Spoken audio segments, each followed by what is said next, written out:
కార్యకర్తలకు, రిటైర్డ్ ఉద్యోగులకు, మీడియా మిత్రులందరికీ నమస్కారం.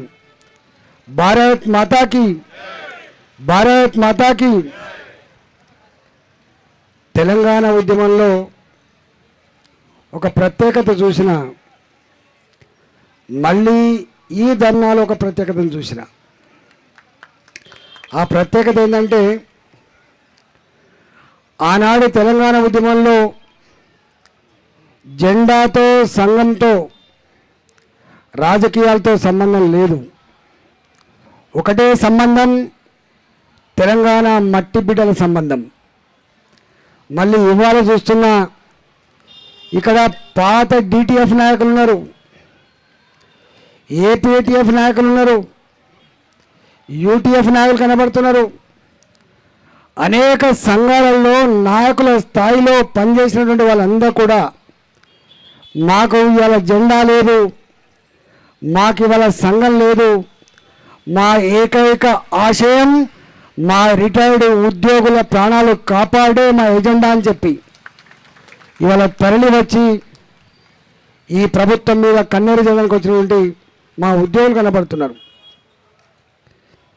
నేను పాత ఆర్థిక మంత్రిని. నేను చాలామంది ఈ ప్రభుత్వం వచ్చిన తర్వాత గతంలో ఎప్పుడు కూడా ఈ రిటైర్మెంట్ బెనిఫిట్ల కోసమో, వాళ్ళు దాచుకున్న సొమ్ము ఓ ఇల్లు కట్టే సందర్భంలోనో, ఓ బిడ్డల పెళ్ళిళ్ళు చేసే సందర్భంలోనో, లేదా పిల్లలని అబ్రాడ్కు పంపే సందర్భంలో కొంత పాటు లోన్ తీసుకునే వెసులుబాటు ఉంటుంది. కానీ వాళ్ళ రిటైర్మెంట్ బెనిఫిట్స్ కావచ్చు, వాళ్ళు దాచుకున్న సొమ్ము నుంచి కొంత వాడుకోవడం కోసం పెట్టుకున్న దరఖాస్తులు కావచ్చు, ఇవన్నీ ఏవి పరిష్కారం కాకపోగా చివరికి ఇంతకుముందు మా ఎమ్మెల్యేలు గుర్తు చేసిండ్రు, రిటైర్డ్ ఉద్యోగి 35 సంవత్సరాలు పనిచేస్తే ఆయనను చూసుకునే తీరు ఇదేనా అని చెప్పి ఆనాడు మాటలు మాట్లాడినప్పుడు సంబరపడ్డము, మాట్లాడినప్పుడు వాళ్ళకు పాలాభిషేకాలు చేసినాము. కానీ గిట్లా గీ ధర్నా చౌకలో రిటైర్డ్ ఉద్యోగులుగా డబ్బులు రాకపోగా ఆత్మహత్యలు చేసుకుంటామని, ఆత్మహత్యలకు విరుద్ధంగా ధర్నాలు చేసే పరిస్థితి అని చెప్పి మాత్రం నా తెలంగాణ రిటైర్డ్ ఉద్యోగులు ఊహించలేకపోయినారు. మాటలు బ్రహ్మాండంగా ఉన్నాయి, కానీ చేతలు లేవు. నేను నా ఇంటికి వచ్చేటువంటి ఓ 100 మందిలో 5-6 ఉద్యోగులు వస్తున్నారు, రిటైర్డ్ ఉద్యోగులు వస్తున్నారు.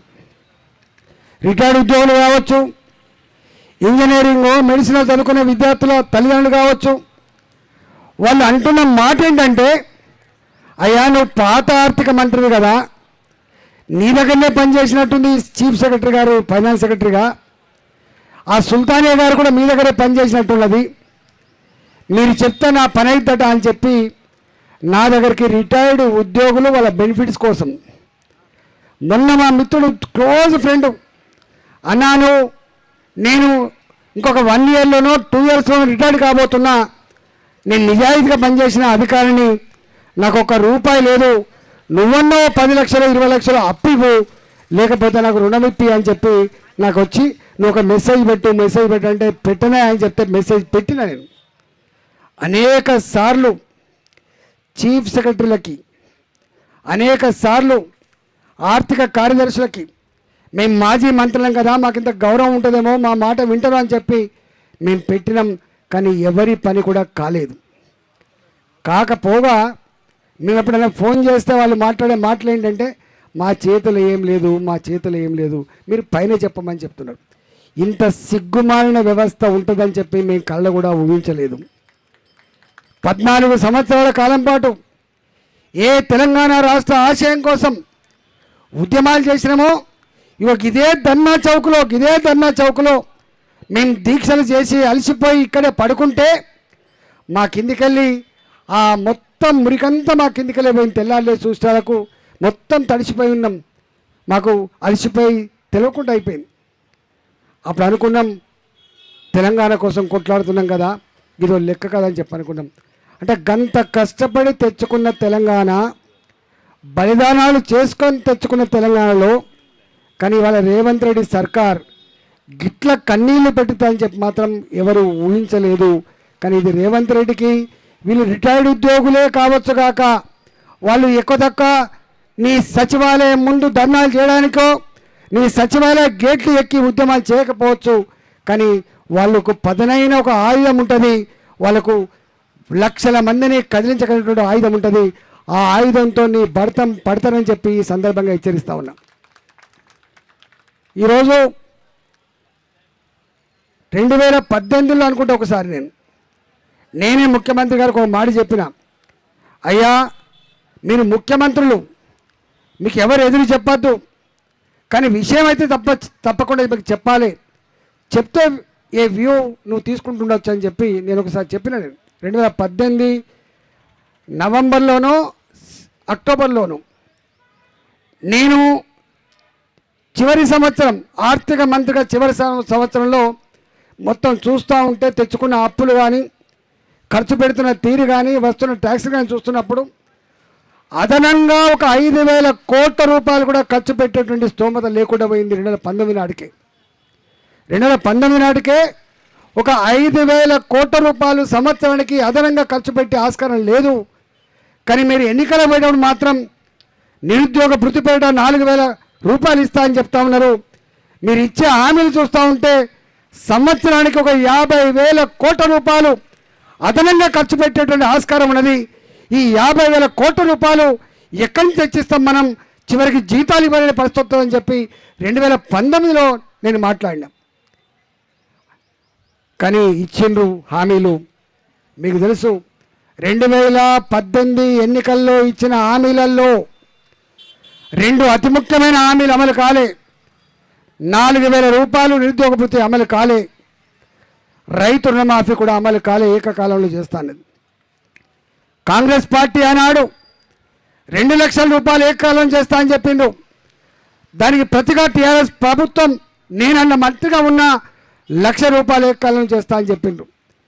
కానీ ముఖ్యమంత్రి మాలాంటి వాళ్ళని ఎదురు చెప్పొద్దు, విషయం మాత్రం కమ్యూనికేట్ చేసినాం. కానీ 4,000 రూపాయల నిరుద్యోగ భృతి అమలు కాలేదు, ఏకకాలంలో 1,00,000 రూపాయల రుణమాఫీ కూడా అమలు కాలే. నేను చాలాసార్లు మాట్లాడి చెప్పిన, డబ్బులు లేకనా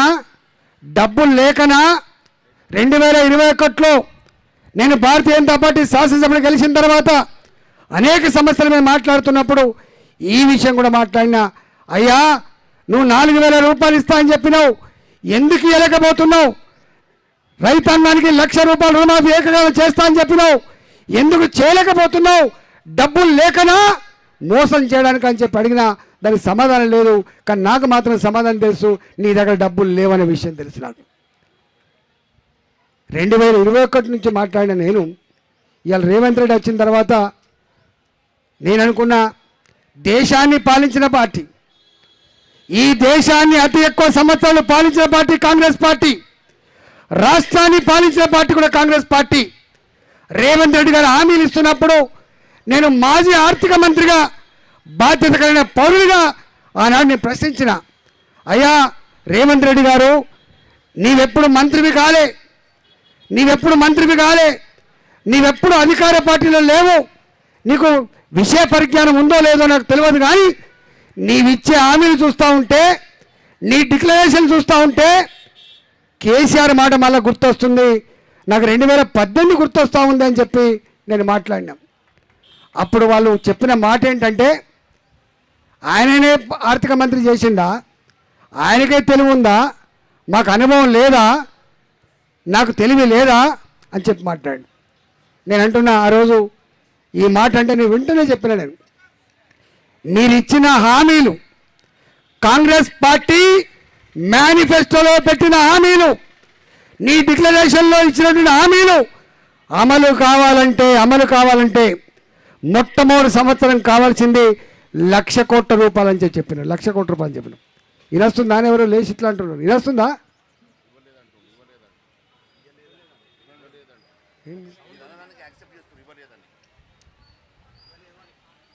నేను ఆ రోజు చెప్పిన, మొట్టమొదటి సంవత్సరం మాత్రం ₹1,00,000 కావాలి, 1,00,000 కోట్లు కావాలి. రెండో సంవత్సరం నుంచి మాత్రం తప్పకుండా 40,000 50,000 కోట్లు కావాలని చెప్పారు, చెప్పినాం. కానీ ఆనాడు ఎన్నికలు కేసీఆర్ని బొందబెట్టాలి, కేసీఆర్ని ఒడగొట్టాలి కాబట్టి ఆల్టర్నేటివ్గా ఆయన కనబడితే ఆయన హామీలు చూడలేదు, ఆయన డిక్లరేషన్లు చూడలేదు, టక్క టక్క ఓట్లేసి గెలిపించింది. ఇవాళ ఏమంటున్నారు? అయ్యో పేనం మీద నుంచి పొయిలపడ్డాం కదా అంటాను. ఇలా పేనం మీద నుంచి పొయిలపడ్డాం కదా అంటుంది. ఇవాళ నేను అంటున్నా, ఆయన ఒక మాట అన్నాడు, ఒక గింత ముక్క భూమి అమ్మితే, గింతంత ముక్క భూమి అమ్మితే రైతుల మాఫీ మీద మాట్లాడిన సందర్భంలో ఆయన మాట్లాడిన మాట ఏంటంటే 40,000 కోట్ల రూపాయలు కావాలి రైతుల మాఫీకి, ఏకకాలంలో ఇస్తా అని చెప్పినావు, ఎట్లా సాధ్యమైందంటే ఆనాడు ముఖ్యమంత్రి కాకముందు రేవంత్ రెడ్డి మాట్లాడిన మాట ఏంటంటే హైదరాబాద్లో విలువైన భూములు ఉన్నాయి, ఒక ముక్క అమ్మితే దీని బిషాద్ ఎంత అని చెప్పిండు రేవంత్ రెడ్డి. కానీ వాళ్ళ బాధ అనిపించే అంశం ఏంటంటే మీకు తెలియదు చాలామందికి, ఆ ముక్క భూములు, ఆ విలువైన భూములు మన కోసం అమ్మబడతలేవు. ఆ విలువైన భూములు ఇప్పటిదాకా మా మహేష్ రెడ్డి గారు చెప్పినట్టుగా అవన్నీ కూడా పెద్దలకు, బకాసురులకు, బ్రోకర్లకు డబ్బుల కోసం కట్టబెడుతున్న దుర్మార్గమైన వ్యవస్థ కొనసాగుతూ ఉంది. దాని లెక్కంతా కూడా చెప్పాలంటే, ఎందుకంటే నేనే ఉన్నా ఇక్కడ, నా కళ్ళారా చూస్తూ ఉన్నా, బాధ అనిపిస్తుంది, దుఃఖం అనిపిస్తుంది. నా రిటైర్డ్ ఉద్యోగులకి ఒక 10,000 రూపాయల కోట్లు అయితే సరిపోతుంది కావచ్చు. నా చదువుకునే పిల్లలకి ఫీ రియంబర్స్మెంట్ లేక కాలేజీలకు పోయినప్పుడు బయటికి వెళ్ళగొడుతున్నప్పుడు క్లాసులలో నీ డబ్బులు కట్టలే అని చెప్పి క్లాస్ రూమ్లో నిలబెడుతున్నప్పుడు అవమానాన్ని తట్టుకోలేక మీరెట్లయితే ఇలా పిట్టల్లా రాలిపోతున్నారో నా విద్యార్థులు కూడా అనేక మంది పిట్టల్లా రాలిపోతున్నారు ఈ రాష్ట్రంలో. వాళ్ళ కోసం 9,000 కోట్లు, 10,000 కోట్లు. కానీ మీకు తెలుసా, నా దగ్గర కూకట్పల్లి అనేటువంటి నియోజకవర్గంలో, నా దగ్గర కూకట్పల్లి నియోజకవర్గంలో ఆనాడు మేనేజ్ చేసుకొని ఒక 260 కోట్ల భూమిని కొట్టేసిండు. దాంట్లో చెరువు భూమి పోతే 160 ఎకరాలు, 170 ఎకరాలు. ఆ 170 ఎకరాల విలువ ఎంతో తెలుసా? 15,000 కోట్ల రూపాయలు అవుతుంది. 15,000 కోట్ల రూపాయలు అవుతుంది. ఆయన చెప్పిన ముక్క భూమి, ఆయన చెప్పిన విలువైన భూమి ఎవరికి పోతా ఉంది? డబ్బులుంటే చాలు మేనేజ్ చేయొచ్చు, డబ్బులుంటే చాలు న్యాయాన్ని కూడా మేనేజ్ చేయొచ్చు అని చెప్పి ఇవాళ దానికి అలవాటు పడ్డ బకాసురులు ఎవరైతున్నారో ఇవాళ ఆ భూమిని కొట్టేసిండు. నేను 2007 నుంచి కొట్లాడినా, 2007 నుంచి కొట్లాడిన ఎల్లమ్మ బండ అక్కడ, ఆ ఎల్లమ్మ బండ బాచుపల్లి దగ్గర ఉంటుంది. ఇలా నా పార్లమెంట్ కింద వస్తుంది. ఎల్లమ్మ బండ ఆనాడు రాజశేఖర్ ముఖ్యమంత్రి ఉండే, రాజశేఖర్ ముఖ్యమంత్రి ఉన్నప్పుడు ఒకటే సర్వే నంబర్ ప్రభుత్వపరమైన భూమి 150 ఎకరాలని పేదలకు ఇళ్ల జాగాల కోసం ఇచ్చిండు. మిగిలిన 100-125 ఎకరాల భూమి ఉండి అక్కడ ఇంకా గవర్నమెంట్ భూమి పంచంగా మిగిలిన 120 ఎకరాల భూమి. ఇవాళ బాధ అనిపించేది ఏంటంటే ఆ గవర్నమెంట్ భూమి కోర్టులో మేనేజ్ చేసుకొని అది ప్రైవేటు భూమిగా ఇలా రిజిస్టర్ కాబోతూ ఉంది. ఆ భూమి విలువ ఇవాళ 6,000 కోట్ల రూపాయలు, 7,000 కోట్ల రూపాయలు ఉంటుంది. అలా 6,000 కోట్ల రూపాయలు, 7,000 కోట్ల రూపాయలు ఉంటుంది. అది ఎల్లమ్మ బండ సర్వే నెంబర్ 59లో ఉంటుంది. అలా ఇలా ఏమంటాడు ఈ ముఖ్యమంత్రి? ఆనాడు కేసీఆర్ భూములను చెరబడుతున్నాడని చెప్పినవో, 22A కింద పెట్టి 1,000 కోట్ల రూపాయలు సంపాదిస్తున్నామని చెప్పినవో, లక్షల కోట్ల రూపాయల విలువైన భూములు మాయమవుతున్నాయని చెప్పినవో, అవి సంపూర్ణంగా ఇంకా కొన్ని మిగిలి ఉంటే, ఆనాడు వాళ్ళు రాచబాటలు వేస్తే మిగిలి ఉంటే ఇవాళ చేతికి మట్టంటకుండా వాటిని అడ్డం పెట్టుకొని, ఆ తీర్పులను అడ్డం పెట్టుకొని వాళ్ళు ఇచ్చిన జీవాలను అడ్డం పెట్టుకొని, వాళ్ళు నడిపిన ఫైళ్ళను అడ్డం పెట్టుకొని ఇవాళ వీళ్ళు కూడా ఇవాళ మీరు చెప్తున్న మా మహేశ్వర చెప్తున్నా కదా 2,000 కోట్ల రూపాయలు, 3,000 కోట్ల రూపాయలు. ఎంత బాధ అనిపిస్తుంది అంటే మన డబ్బులన్నీ కూడా, మన శ్రమ అంతా కూడా ఇవాళ ఢిల్లీకి పోతూ ఉంది. ఇవాళ ఎక్కడో కేరళ ఎన్నికలకు, ఎక్కడో బెంగాల్ ఎన్నికలకు, ఎక్కడో తమిళనాడు ఎన్నికలకు మా రిటైర్డ్ ఉద్యోగులు చచ్చిపోతూ ఉంటే, మా చదువుకున్న పిల్లలు చచ్చిపోతూ ఉంటే, మా భర్తలు చనిపోయిన మా ఆడబిడ్డలకి పెన్షన్ రాక ఇవాళ దిగాలు పడి ఉంటే, కొత్త పెన్షన్ లేవు, భర్తలు చనిపోయిన మహిళలకు పెన్షన్ లేవు, హ్యాండిక్యాప్డ్ వాళ్ళకి పెన్షన్ లేవు. కానీ వేల వేల కోట్ల రూపాయల విలువైనటువంటి హైదరాబాద్ నా ప్రజల భూములు మాత్రం ఇవాళ బ్రోకర్ల పాలు చేసి వేల కోట్ల రూపాయలు ఇలా వాటికి పోతా ఉన్నాయి. తెలంగాణ సమాజం మౌనంగా ఉండే సమాజం కాని మాత్రం తెలుసు. ఎప్పుడో సందర్భం వస్తే మత్పరిచ్చే మాయ చేసే గుణం తెలంగాణ ప్రజలకు లేదు. తెలంగాణ ప్రజలకి బరిగీసి కొట్టేటువంటి శక్తి ఉంటుంది. ఇవాళ సప్పుడు చేయకపోవచ్చు, ఇంకా 2.5 సంవత్సరం ఉందని చెప్పి అనుకోవచ్చు, ఇది మౌనంగా భరిస్తుందని చెప్పి భావిస్తుండొచ్చు. కానీ లేచినాడు ఆపగలిగే శక్తి రేవంత్ రెడ్డి కాదు కదా, రేవంత్ రెడ్డి జేజమ్మ కూడా లేదు, గుర్తుపెట్టుకోండి. ఏం మాట్లాడుతున్నారు మీరు? 10.5 సంవత్సరాలు 2028లో ఎన్నికలు జరగాలి, ఇవాళ 29లో ఎన్నికలు జరుగుతాయి. 10.5 సంవత్సరాల కాలం పాటు నేనే ముఖ్యమంత్రి అని చెప్పి నువ్వు విరవెగుతున్నావు కదా. ఇది కొనుక్కుంటే దొరికే సరుకు కాదు బాబు, ఇది కొనుక్కుంటే దొరికే సరుకు కాదు. ఈ పదవి అమ్మ ఇచ్చేది కాదు, నాన్న ఇచ్చేది కాదు, నువ్వు మస్కా కొట్టి కాళ్ళు పట్టుకొని ఢిల్లీ నుంచి తెచ్చుకునే పదవి కాదు.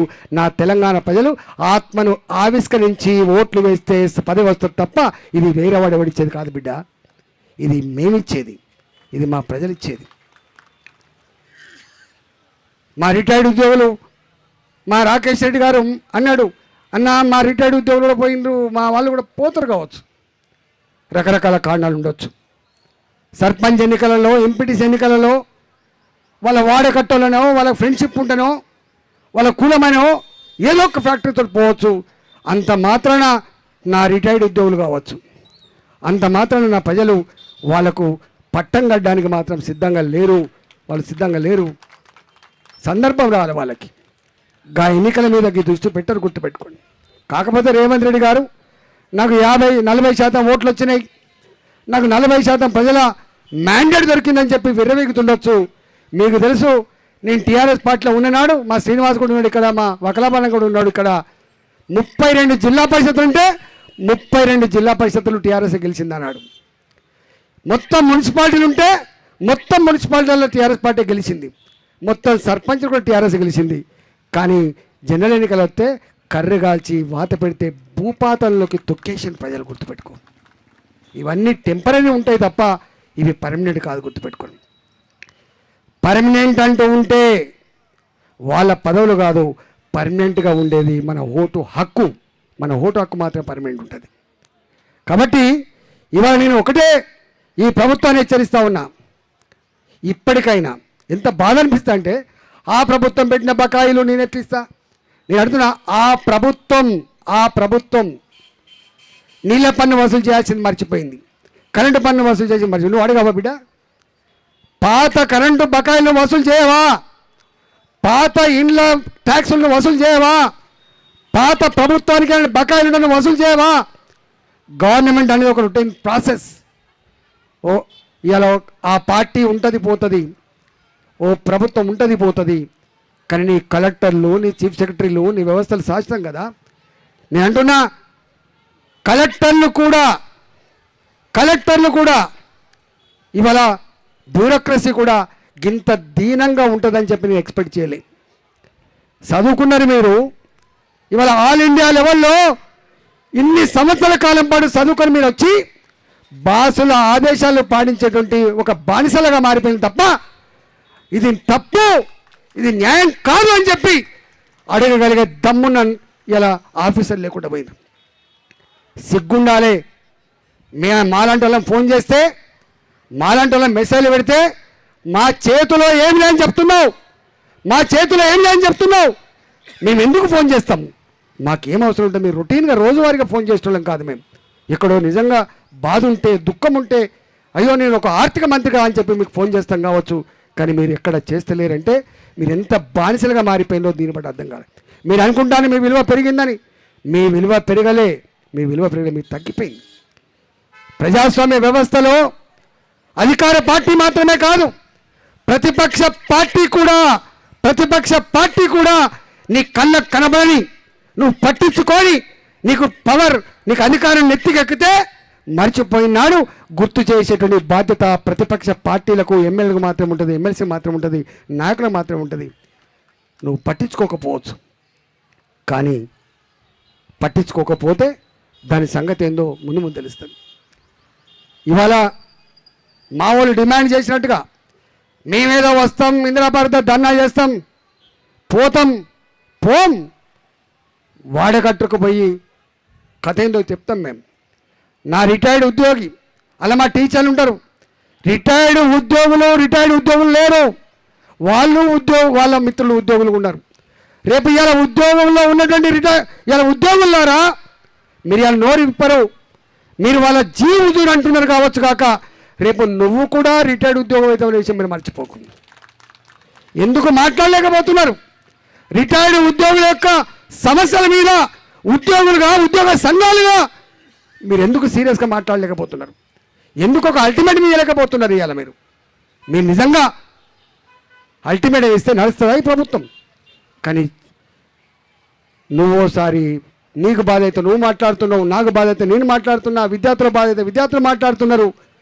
కానీ ఇవాళ మనం చేయాల్సింది ఒకటి ఉన్నది.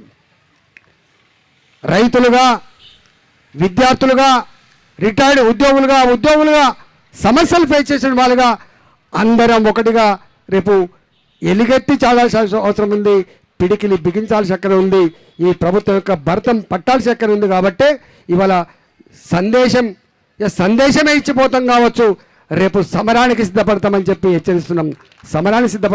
హెచ్చరిస్తూ ఇవాళ మా రిటైర్డ్ ఉద్యోగులు మేము ఎక్స్పెక్ట్ చేయలే, మమ్మల్ని కొట్లాడమంటారు తప్ప వాళ్ళు వస్తారని చెప్పి ఎక్స్పెక్ట్ చేయలే. కానీ ఇవాళ మేం కాదు, మీరు వచ్చింది ఇవాళ. ఎప్పుడు మమ్మల్ని అంటుంటారు, కమ్యూనిస్ట్ పార్టీ దగ్గర పోయి అడుగుతూ ఉంటారు, మీరు కొట్లాడండి, మీకోసం కొట్లాడమంటారు కానీ మీరు రారు. కానీ వాళ్ళని ప్రత్యక్షంగా చూస్తున్నా మా ఎమ్మెల్యే ఇక్కడ ధర్నా పెట్టిండు, మా వెంకటరమణారెడ్డి, మా మహేష్ రెడ్డి అనగానే అనుకున్నా సాధ్యమవుతుందా, సక్సెస్ అవుతుందా అని చెప్పి అనుకున్నా. కానీ ఇంత పెద్ద ఎత్తున ఆకలిని దిగమింకొని కూడా సమస్య మాది అని చెప్పి గుండెల్లో పెట్టుకొని ఇవాళ దాని తీవ్రతని ఈ రేవంత్ రెడ్డి సర్కారుకి వినిపించాలని చెప్పి మీరు పాల్గొంటున్న తీరు, ఒక మనిషి కూడా లేవకుండా ఇలా మీరు పార్టిసిపేట్ తీరే రేవంత్ రెడ్డి గుండెల్లో రైలు పరిగెత్తుతుందని చెప్పి హెచ్చరిస్తూ ఇవాళ మళ్ళీ ఈ సమస్య పరిష్కారం కాకపోతే ప్రణాళికలు రచించుకొని ఇలా సర్కారు మీద సమరం చేస్తామని చెప్పి ఆ సమరంలో భారతీయ జనతా పార్టీ శాసనసభ్యులుగా, శాసన మండలి సభ్యులుగా, కార్యకర్తలుగా, నాయకులుగా, ఎంపీలుగా మేమందరం మీ వెంట ఉంటామని చెప్పి తెలియజేసుకున్న భారత్ మాతాకి